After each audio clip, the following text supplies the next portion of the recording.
Hello and welcome to this video. My name's Beckham.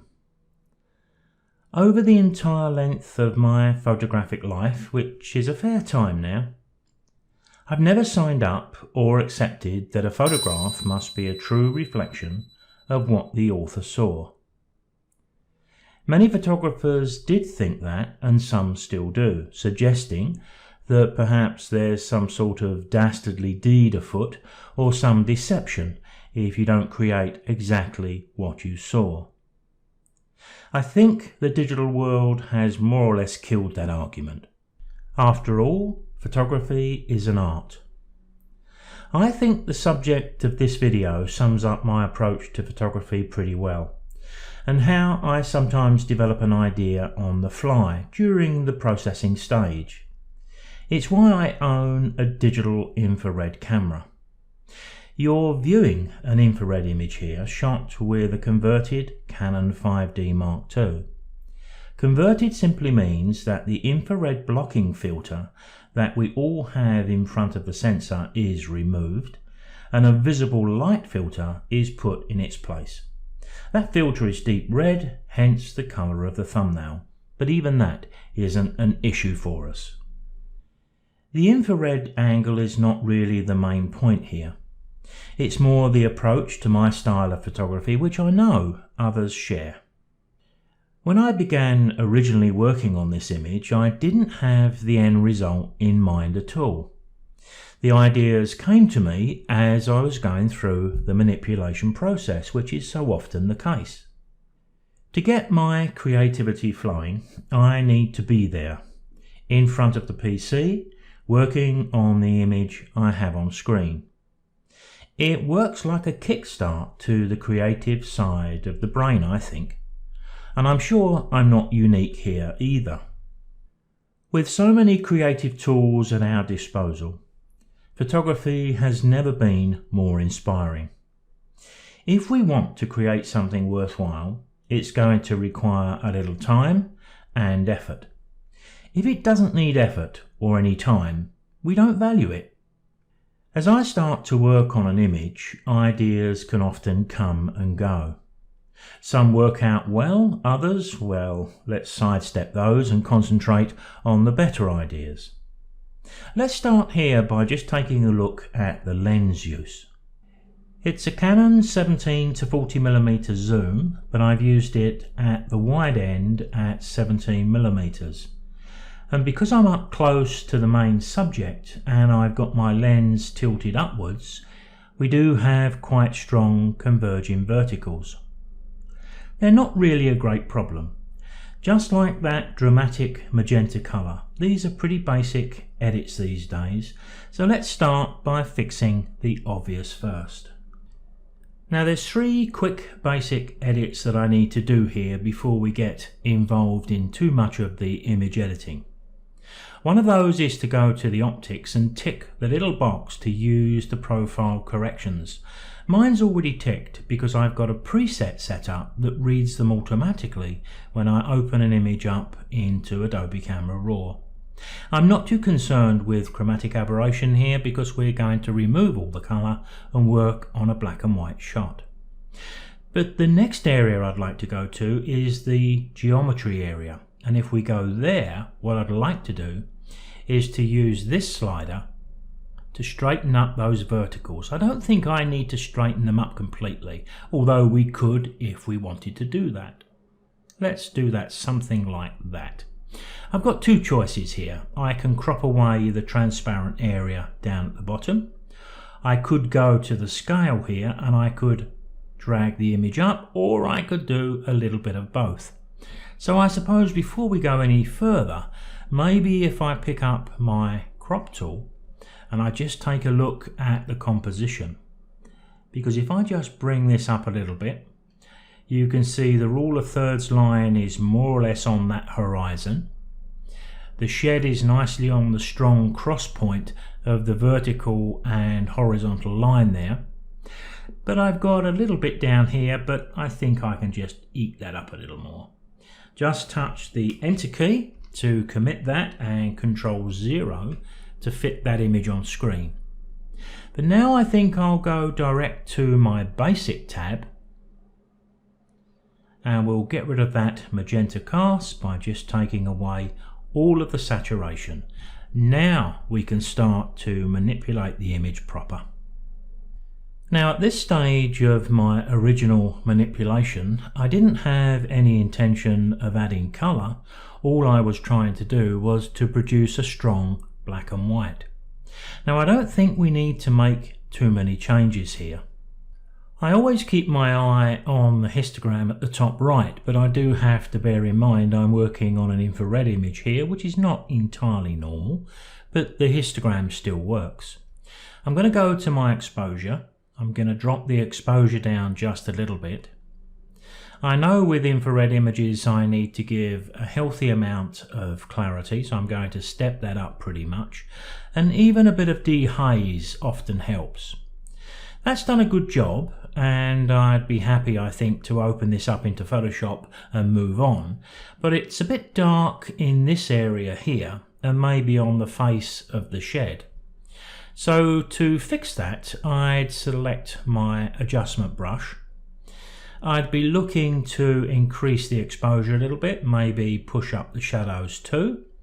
I'm going to be looking at my flow, which is quite low. I've got a strong feather on the brush, so I'm ready to go, I think. I just want to brush over this area here just to lift the tones, because that's the sort of thing we do when we're creating monochromes. We're looking to have, whoops, I've moved my mask there. I'll hit Ctrl Z, which will set that back. I run my brush over the pin and inadvertently dragged it. What I was about to say was that when we're creating monochromes, we're looking for good sparkling whites and rich blacks, but we don't want things to be too blocked up.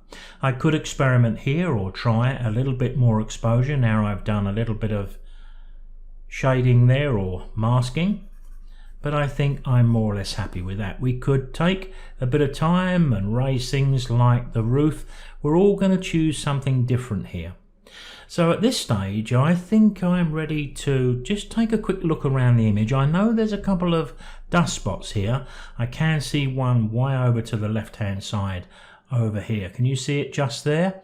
So what I may do just before we open this is if I go to my spot removal and I tick to show the visualized spots, I can see the one over on the right there, and I've got that real cranked up to the right, so I'll just click to fix that.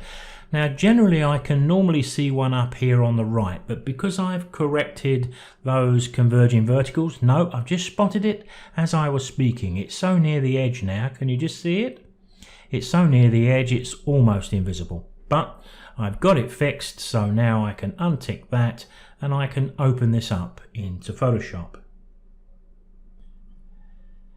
Now as the image opens up into Photoshop, if you look at the thumbnail up at the top right, you can see there's a little symbol on the bottom right corner of the thumbnail, which is telling us here we're working on a smart object.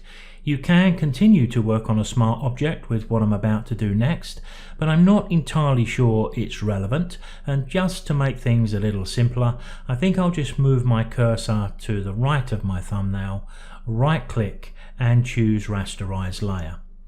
So once the image has been taken through Adobe Camera Raw and we've opened it up, the first thing I did when I was looking at this originally was I started to look at introducing clouds into that dark sky, but it didn't work too well.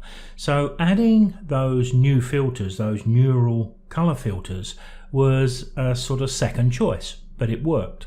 So let's go get them. We find them in the filters menu. Neural filters, they'll appear on the right hand side. I'll hit Ctrl 0 so we can see all of the image. We need this icon here. You can see these are in fact beta filters, they're under test.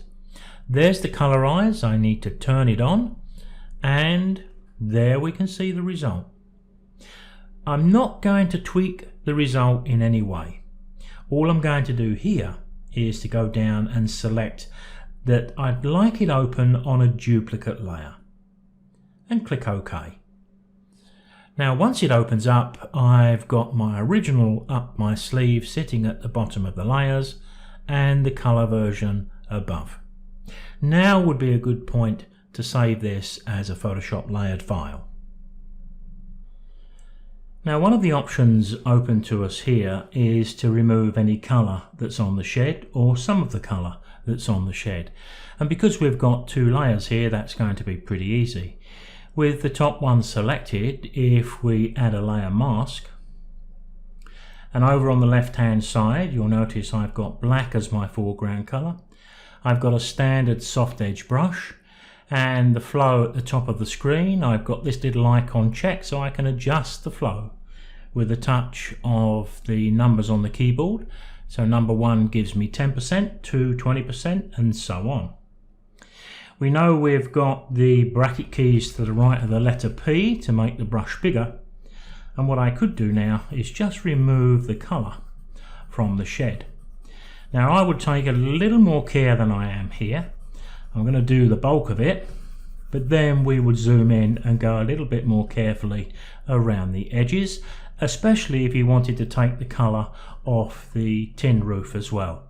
But I think I was more interested in this area here, which is the focal point, and eventually of course we're going to enhance that focal point.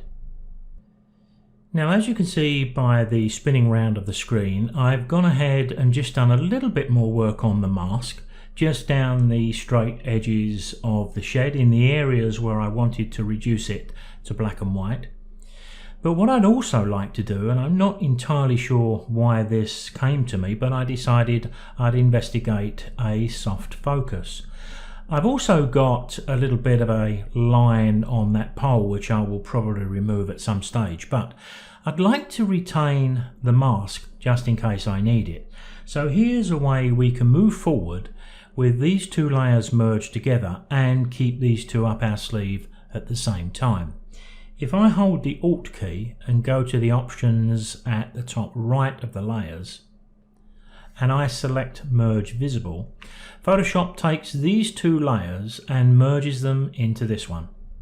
Now this would be another good time to save this with a different name, because it then allows us to just keep these two up our sleeve and move on with this one. And one of the first things I'd want to do here is to make a copy of that, Control J, because it's that layer where I want to apply the soft focus. So let's keep this fairly simple by going to our filters menu, choosing blur and Gaussian blur. The amount of blur we put into the image is going to be a personal choice. How much we choose? Well, I'm going to pick something like, 15. Click OK, because what I'd like to do with the layer I've just softened is to reveal some of the sharp layer beneath. Now I can do that firstly by dropping down the opacity. So I am going to drop it down to next to nothing, and then while looking at the picture I'm just going to bring it up until I get to a point where I see something that I think is looking okay, somewhere around 50%, maybe even a little more, something like that. So we've got a delicate soft focus. Now I mentioned earlier on that what we could do if we wanted to mask away the soft focus on the shed, we do have the opportunity to hold the Alt key and drag this mask onto this image. And as you can see, it makes a copy. I need to turn the layer back on.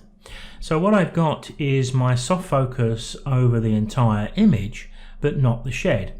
Whether we want to actually do that or we want to include the soft focus in the shed, again, it's going to be a personal choice, isn't it? And of course, if we don't like the idea of keeping all of the shed sharp, and maybe we just want to keep that side face, the one we're going to create the red graffiti on, then what we could do is select the mask, and where we've painted black, we simply paint white. If you look at your toolbox, you can see white is the background color. You can switch them around at any time by just touching the X key, which is convenient, because I already have my brush in place.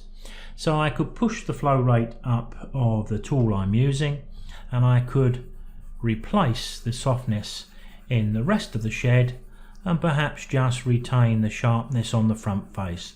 But as I keep saying many times, most of these decisions are going to be purely personal. Now, as you can see once again by the spinning round of the screen, I've saved all of those layers we were working on, but then I've gone to the top right of the layers palette and I've chosen the option to flatten the image to proceed from here. What I'd like to do here then is to add that red colour to the graffiti on the side face of the shed. To do that, we need to apply a new blank layer over the background we can see here.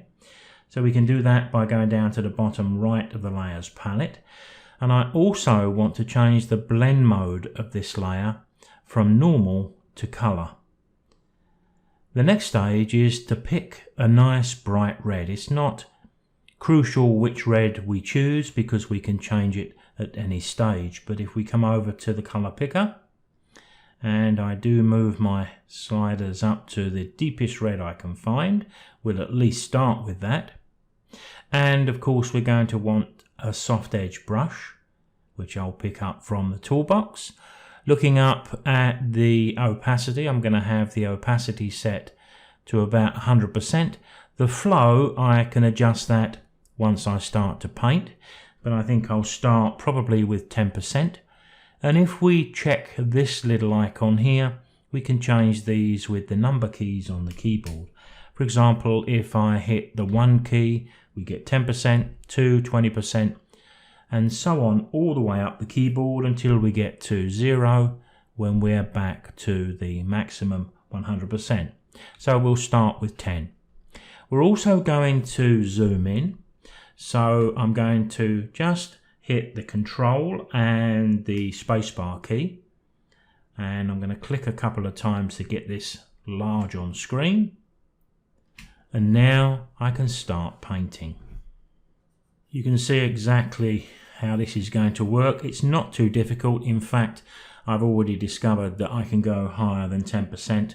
I'm going to jump up to 40% to do the bulk of this, but as you can see, it's a freehand job, but it's pretty easy. I'm going to go down to this sort of area with the tool at 40%, and I'll go over the dark areas here. I don't think it's important that we even see what's written there because I don't think we can actually make out what these letters are, assuming they are letters. But as you can see by the time it's taking, it's not a really long job or a difficult job. But of course, as I always say, we would probably take a little more care if we weren't actually producing and recording a video at the same time. But I think you get the idea here. Now, once I get down close to the undergrowth, as you can see down here, then I would change my flow rate back to 10%, and I would just blend that in. And if I needed to go down to 5%, then I would do that too. And I would just gently tease those colours down until I felt they were acceptable for the work that I was doing. Control 0 will fit the image back on screen. Now, once we've got the colour done on the graffiti, if you bring up your hue and saturation palette, you'll find that in the image menu at the top left, but Control U is quite an easy shortcut to remember. You can go through the hue slider here and make quick and easy changes to the colour of the graffiti, just in case you find something which is more suitable. I'm not sure we can improve on the red, and I'm not sure we can improve on the saturation either. I think we've got it about right. So all we need to do once we're happy is to amalgamate both of these layers to finish. And there we have it. With the spinning round of the screen, I've opened up my original image that was created before I recorded this video. You may notice that if you create an image like this on Monday and then you redo it again on Friday, the two images are very unlikely to be exactly the same. It's because the manipulation and the creative thought will vary depending on our own particular mood. But that's the whole point of this sort of manipulation and my style of photography when I'm sitting down to produce an image like this. I had no idea this was going to be the result when I began. So in these situations, I think it's probably best to just go with the flow. Make the adjustments to the image that we feel are right, and we allow our creative thought free rein. We're not going to win them all, but then it's fun trying, and every time we do, we're getting that little bit more experienced. Now here's another image created at the same time as the previous one I called Red Graffiti. There's no great mystery here. It is just a monochrome image where the new Photoshop neural colorized filters have been used. Like the Red Graffiti image, I created two versions of this colored image, and using a mask I allowed that orange color on the corrugated iron to come through, but just on the bush dunny, just where I wanted it to show. A dunny, by the way, is Aussie slang for an outside toilet. Photography goes through fashions and phases, and one of those at the moment is being used to death. It's long exposures. Now there's nothing wrong with using a 9, 10, 13 stop filter to allow these long exposures during the day, but everyone's doing the same thing.